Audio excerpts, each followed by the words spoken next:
excuse me, for Friday, October 30th, 2020. This is the Pro and Con Show, and I'm your host, as always, Michael James Ott. So, this is show 5.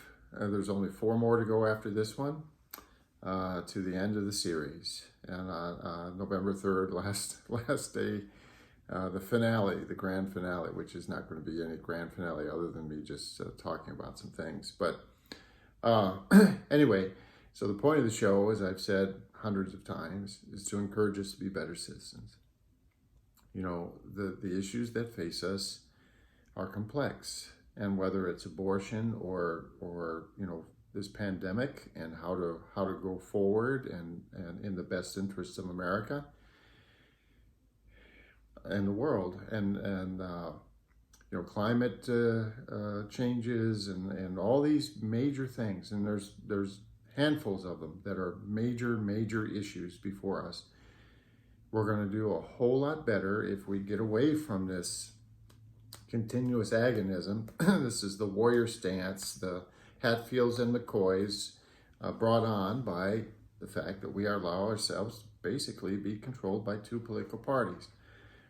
So hint, citizen statesmen, go back and look at previous videos. We should amend the Constitution, not to change that great structure and the balance and checks and balances amongst the branches of the government. That's working well.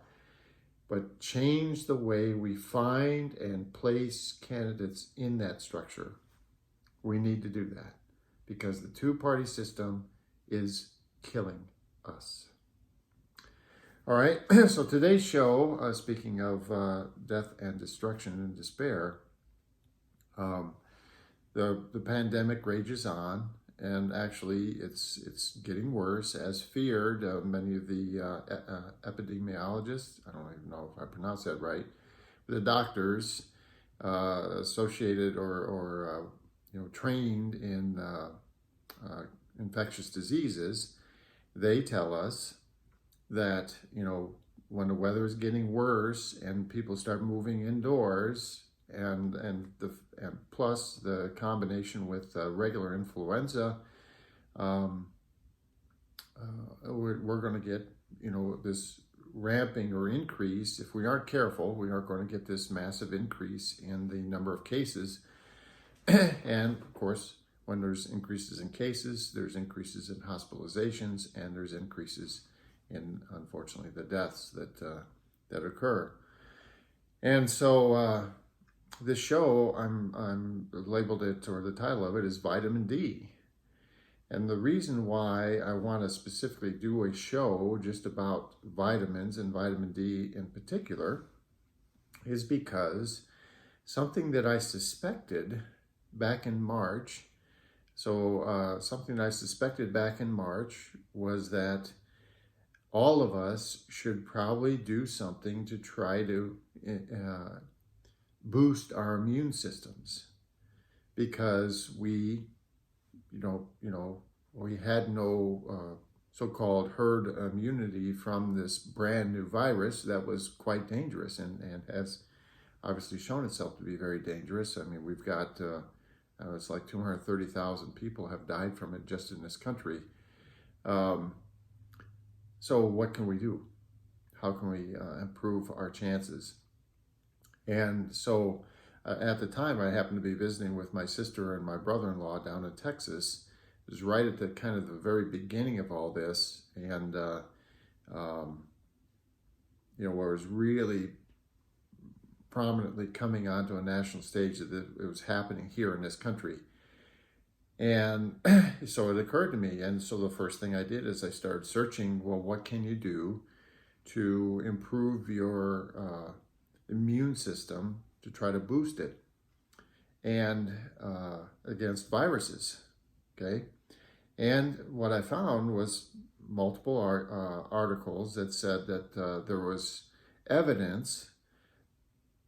You could argue how strong it was, but there was evidence that having you know, good levels of certain vitamins like vitamin D and vitamin B and vitamin C and zinc, if you had good levels of these things in your body, the evidence was that you stood a better chance of either not contracting a virus, or if you did, that the symptoms would not be that severe.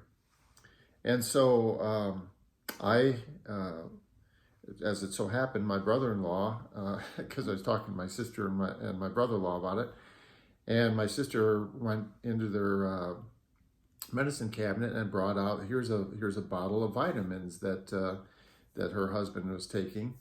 And sure enough, you read the label, and there's vitamin D, vitamin C, vitamin B, and some zinc in there. And it looked to me, based on what I had read, that this is exactly the kind of supplement that I should take. Regardless of, I didn't know, I hadn't been tested whether I had a vitamin D deficiency or vitamin B deficiency or anything else. Had no idea. But the fact is that when you can buy a bottle of, say 200 tablets, and it seemed like it was only like $13 down in Texas. I've since bought another one because I've used them, okay? Since bought another bottle, and it's up to like $20. But so what? $20 for 200 tablets, that's 10 cents. So one tablet a day seems like, and for 10 cents a day, seems like a great insurance policy. And then, okay, so now it's been months into this pandemic, and of course, we're learning more and more about what happens here. And so I just recently, and one of the reasons why I'm doing this show on vitamin D is that there are now these studies that have come out, and some articles written about the studies that say that, for example, this one, the title of this article, study finds over 80% of COVID-19 patients have a vitamin D deficiency. Wow. Okay. That's a wow. And then there's another one that had additional information in it, but basically cites that other study. It says another study connects COVID-19 to a lack of vitamin D. 80% of COVID-19 patients had a vitamin D deficiency, a Spanish study found, compared to 40% for the general population.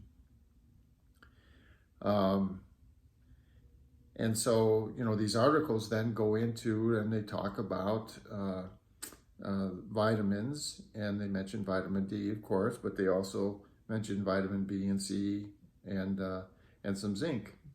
And they're basically saying, and so then, again, we're learning things step by step, okay? And our doctors and nurses across the country have been learning things, okay? And for sure, one of the things that's happened, I've just noticed anecdotally, is that the number of cases is increasing, the number of hospitalizations is increasing, but the number of deaths is not increasing as rapidly as you would expect, given the increase in cases and the increases in hospitalizations. And so I was talking to the head of nursing in this care facility that I work in on the weekends about that. And she said, yeah, we actually have a new protocol where we're giving doses of vitamins and zinc to the residents here to try to help boost their immune systems. And in fact, in these articles, it talks about how the elderly in particular often have deficiencies in these vitamins. And so, and this, by the way, is in no way advertising for CVS, but I'm going to mention the specific one because, it took me, I was searching around and I did look at multiple versions of these things. And then, my sister and her husband had this one also. And as it turned out, this is exactly what I was looking for. And there's other versions, and they just didn't have the right, what I felt like was appropriate ratio of some of these vitamins. But anyway, so this one is a CVS product. It's called Spectravite, okay? Multivitamin, multi-mineral supplement, and this one, okay, for men. 200 tablets. Again, I think this was a little bit less than $20. I think it was $18 plus tax or something like that. So 10 cents a tablet. For 10 cents a tablet, I've been taking these, and I hope, and again, the studies are indicating more and more that this is something that actually can provide additional protection. So either preventing infection or mitigating the symptoms of an infection should you have one. And so this show is telling you, folks, ladies and gentlemen out there, go find yourself a good D, B, C, and zinc supplement and start taking it. And again, 10 cents a day. And I'll tell you that the federal government, one of the many things that we could be doing for the pandemic is we could be providing these vitamins to anyone and everyone, and just basically saying, look, let's, as a nation, let's take these vitamins, little harm, okay? Worst thing that can happen is you're urinating out some stuff that you didn't need, okay? And you're spending 10 cents a day, or the country is spending 10 cents a day to make you, safer and more protected from this virus. So whether it's this CVS Spectravite or some other form of multivitamin with, again, D, B, C, and zinc in it, please, folks, get out there and make sure that you're taking this kind of thing. 10 cents a day. 10 cents a day is a great insurance policy to, and admittedly, I don't know, we will someday know. I'm sure that someday people will study this and say, yes, vitamin D, C, B, and zinc, if you take these in certain quantities, it has this kind of effect. But we won't know that for a while. But the anecdotal evidence and the evidence of some multiple studies now is again confirming that when you're trying to fight viruses, taking these vitamins and make sure you're not vitamin deficient in these areas can be a great benefit, apparently, to humans. So please, my fellow Americans, please, my fellow humans around the world, please, please, please get yourself a vitamin supplement with D, C, B, and zinc, and start taking that on a regular basis, 10 cents a day. For the Pro and Con Show, my name is Michael James Ott, and until the next show, bye for now.